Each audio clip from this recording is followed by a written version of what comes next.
નમસ્કાર દોસ્તો, નવા ચેપ્ટરની શરૂઆત કરવા જઈ રહ્યા છીએ આપણે. ચેપ્ટર નંબર 4 નાણાકીય પત્રકોનું વિશ્લેષણ. ગયા ચેપ્ટરની અંદર આપણે કંપનીના વાર્ષિક હિસાબો તૈયાર કરતા શીખેલા. વાર્ષિક હિસાબોની અંદર આપણે બે પત્રકો બનાવીએ છીએ, નફા નુકસાનનું પત્રક અને પાકા સરવૈયાનું પત્રક. આ બંને પત્રકોને એકાઉન્ટની ભાષામાં શું કહેવાય છે? નાણાકીય પત્રકો. તો આપણે એ બંને પત્રકો આખા ચેપ્ટરમાં દોસ્તો ધ્યાન રાખજો. હું જ્યારે એવું બોલું કે નાણાકીય પત્રકો, ત્યારે તમારા માઇન્ડમાં બે નામ આવવા જોઈએ, નફા નુકસાનનું પત્રક અને પાકા સરવૈયાનું પત્રક. જ્યારે હું નાણાકીય પત્રક શબ્દ બોલું એટલે તમારા મનમાં આ બંને પત્રકોના નામ આવવા જોઈએ. તો નાણાકીય પત્રકો એટલે કે નફા નુકસાન ખાતું અને નફા નુકસાનનું પત્રક અને પાકા સરવૈયાના પત્રકનું આપણે શું કરવાનું છે? વિશ્લેષણ. વિશ્લેષણ શું કહેવાય એની ચર્ચા કરીએ દોસ્તો. તો નફા નુકસાન ખાતું અને પાકું સરવૈયું ખાતું દોસ્તો મારાથી ભૂલી ગયું. નફા નુકસાનનું પત્રક અને પાકા સરવૈયાના પત્રકની અંદર દોસ્તો અલગ અલગ આંકડાઓ બતાવેલા હોય છે. મૂડી આટલી, ઉપાડ આટલો, ઇક્વિટી શેર મૂડી આટલી, જવાબદારી આટલી, મિલકતો, દેવા, ખર્ચા, આવકો, વિવિધ પ્રકારના અલગ અલગ આંકડાઓ અંદર દર્શાવેલા હોય છે.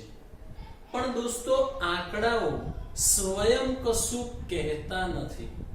તો તમારે આંકડાઓની મદદથી જો તમારે વધારે જાણકારી પ્રાપ્ત કરવી હોય તો તમારે એ આંકડાઓનું વિશ્લેષણ કરવું પડે, મતલબ આંકડાઓની તુલના કરવી પડે.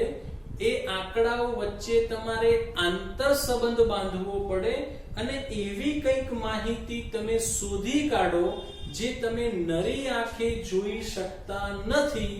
તો એને કહેવાય દોસ્તો વિશ્લેષણ કર્યું. એક ઉદાહરણ તમને સમજાવું દોસ્તો. માનો કે આપણી પાસે બે કંપની છે દોસ્તો.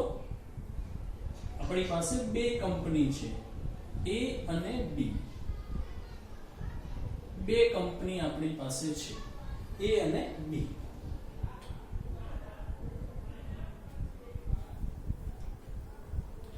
બે કંપની છે આપણી પાસે, કંપની A અને કંપની B. દોસ્તો કંપની A નું વેચાણ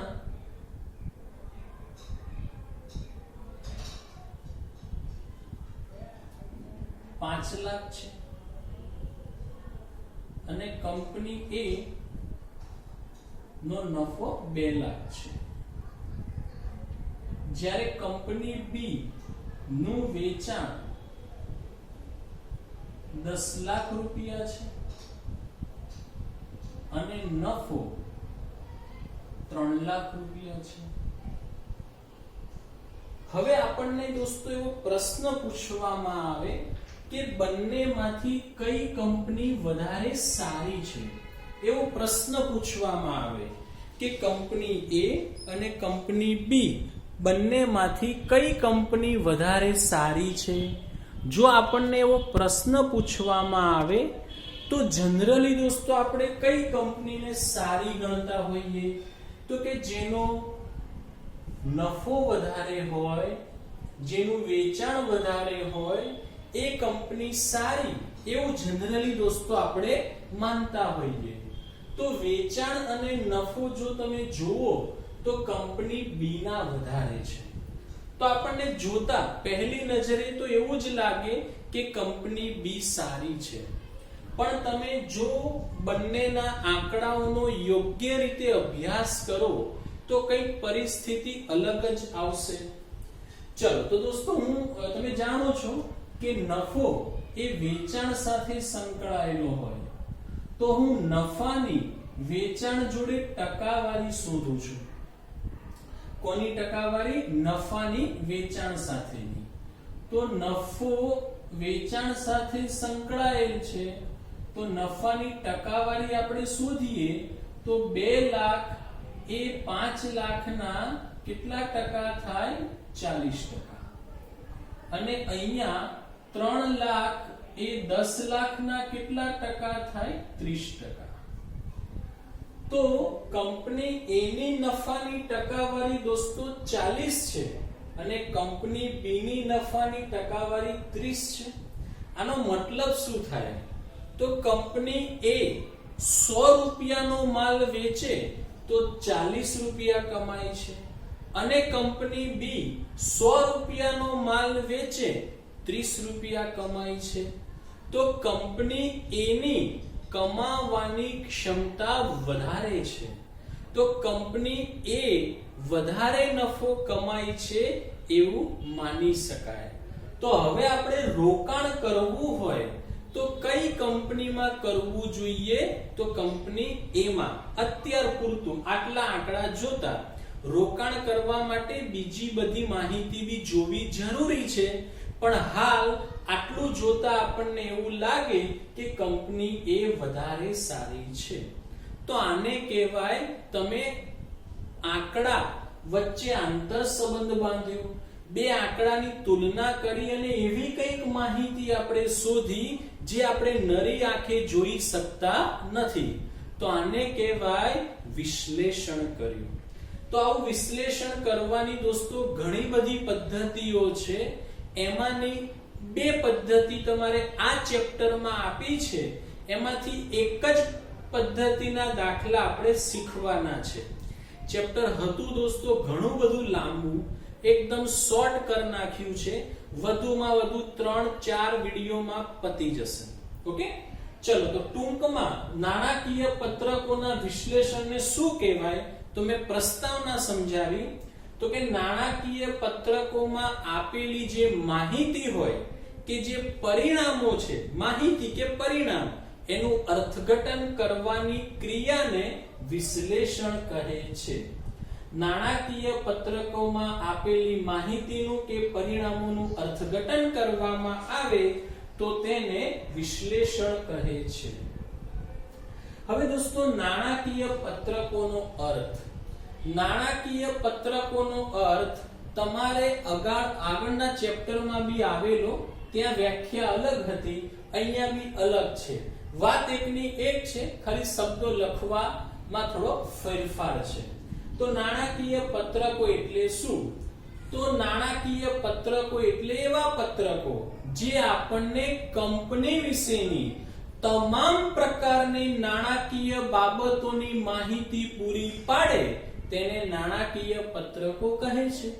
તો જો વ્યાખ્યા, નાણાકીય પત્રકો એટલે એવા પત્રકો જેના દ્વારા એકમની એટલે કે કંપનીની નાણાકીય પરિસ્થિતિના વિવિધ પાસાઓના પરિણામોની જાણકારી મેળવી શકાતી હોય એને નાણાકીય પત્રકો કહે છે.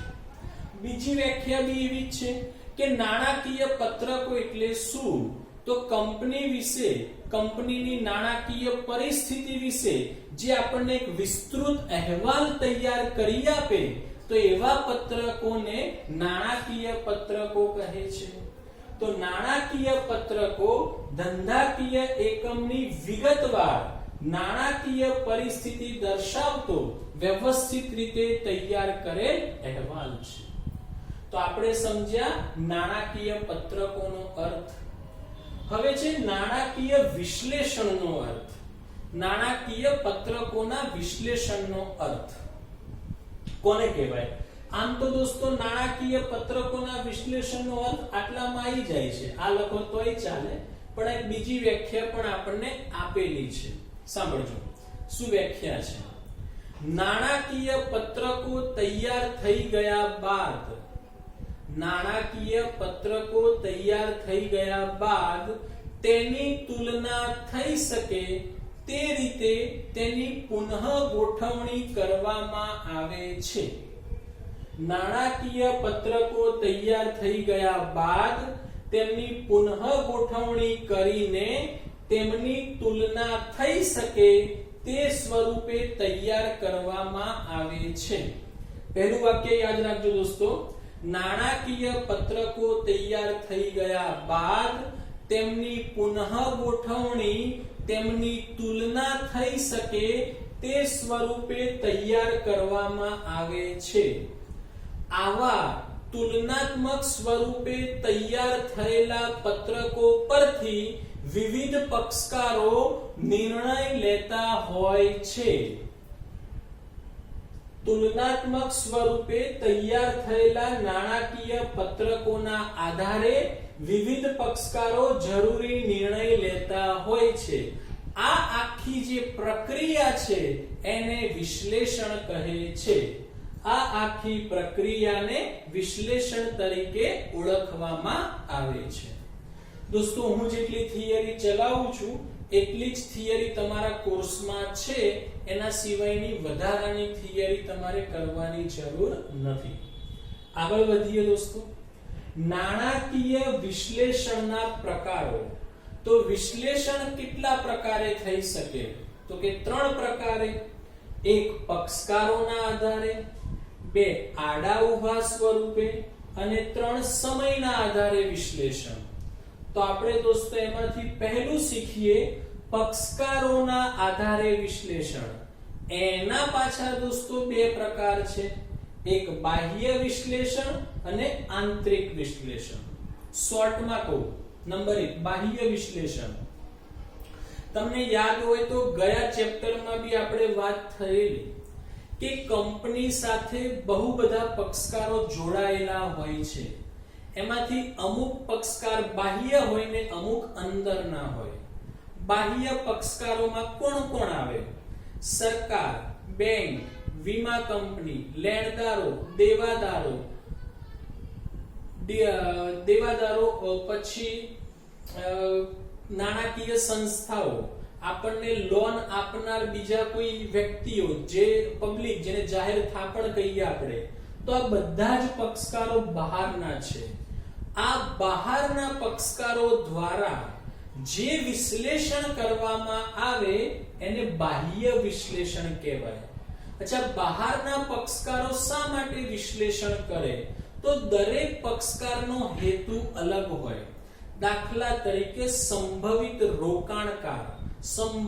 રોકાણકાર રોકાણ કર્યું નથી હજી એને, પણ એ કંપનીમાં રોકાણ કરવા માંગે છે. તો આવો પક્ષકાર શું કરે?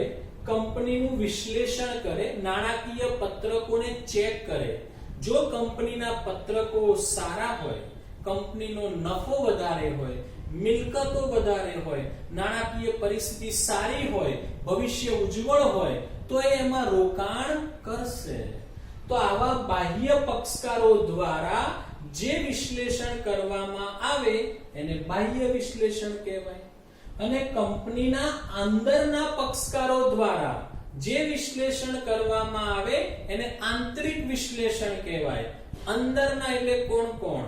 સંચાલકો, ઇક્વિટી શેર હોલ્ડરો, પ્રેફરન્સ શેર હોલ્ડરો, આ બધા કંપનીના અંદરના પક્ષકારો છે.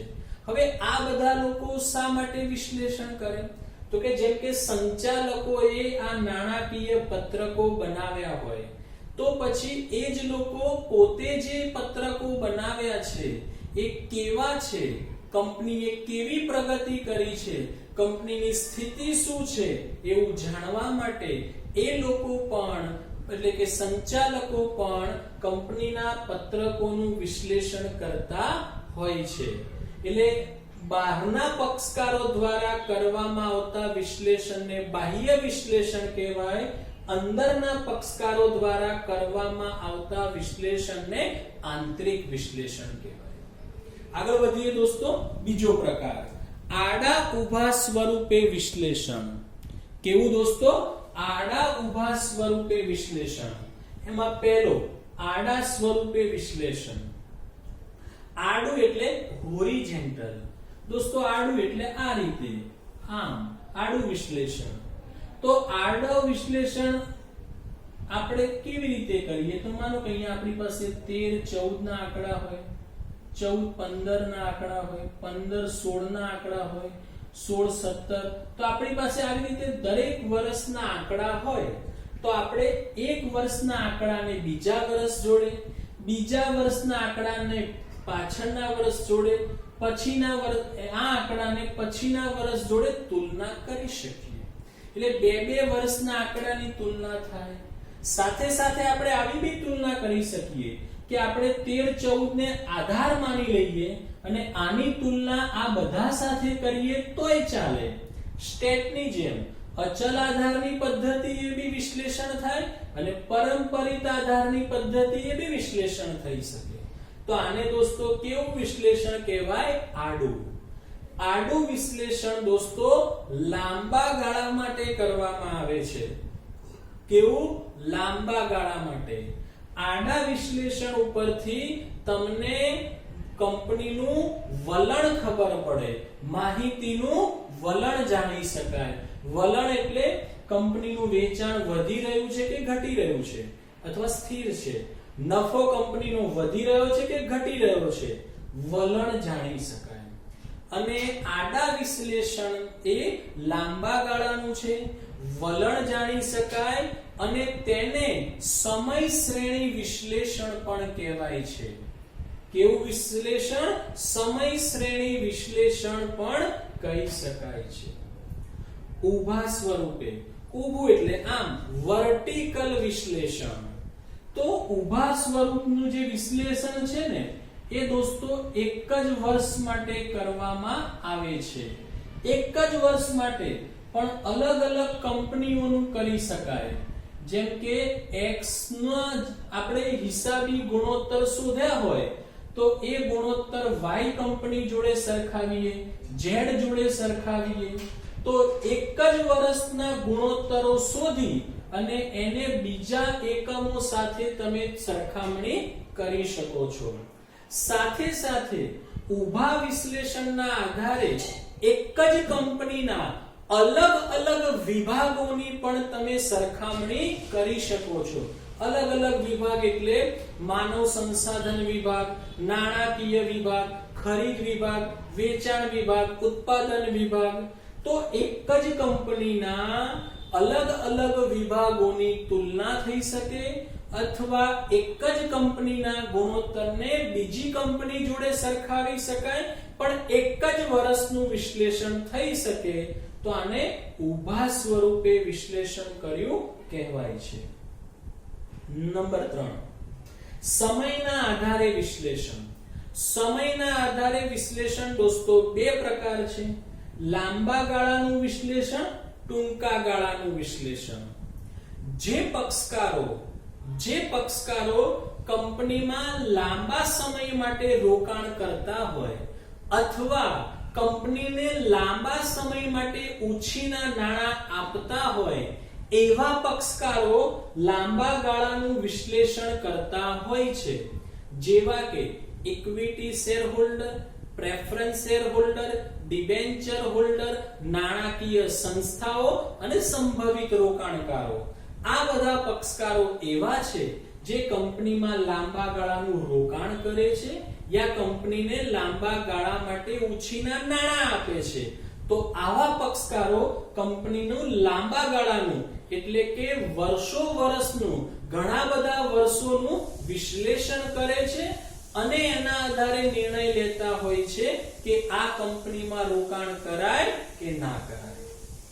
ટૂંકા ગાળાનું વિશ્લેષણ. કંપનીની ટૂંકા ગાળાની તરલતા જાણવા માટે, કંપનીની તરલતા એટલે કે ચાલુ દેવા ચૂકવવાની ક્ષમતા જાણવા માટે જે વિશ્લેષણ કરવામાં આવે એને ટૂંકા ગાળાનું વિશ્લેષણ કહે છે. કંપની પોતાના ચાલુ દેવા ચૂકવવા કેટલે અંશે સક્ષમ છે તેને કંપનીની તરલતાની સ્થિતિ કહેવાય. કંપનીની તરલતાની સ્થિતિ જાણવા માટે ટૂંકા ગાળાનું વિશ્લેષણ કરવામાં આવે છે. ટૂંકા ગાળાનું વિશ્લેષણ કોણ કરે? તો બેંકો, જે આપણને બેંક ઓવરડ્રાફ્ટ આપે, વેપારી લેણદારો જે આપણને ઉધાર માલ આપે, તો આવા બધા પક્ષકારો કંપનીના ટૂંકા ગાળાનું વિશ્લેષણ કરતા હોય છે, કંપનીના ચાલુ દેવા ચૂકવવાની ક્ષમતા જાણવા માંગતા હોય છે, એટલે આવા પક્ષકારો ટૂંકા ગાળાનું વિશ્લેષણ કરતા હોય છે. દોસ્તો, મેં ચલાવેલી થિયરી તમે જે અહીંથી લખો એ આ થિયરી બુકમાંથી લખશો, લખી એક વખત લખી અને મોઢે કરશો. આવતા લેક્ચરમાં આપણે આગળ વધીશું. ઓકે દોસ્તો.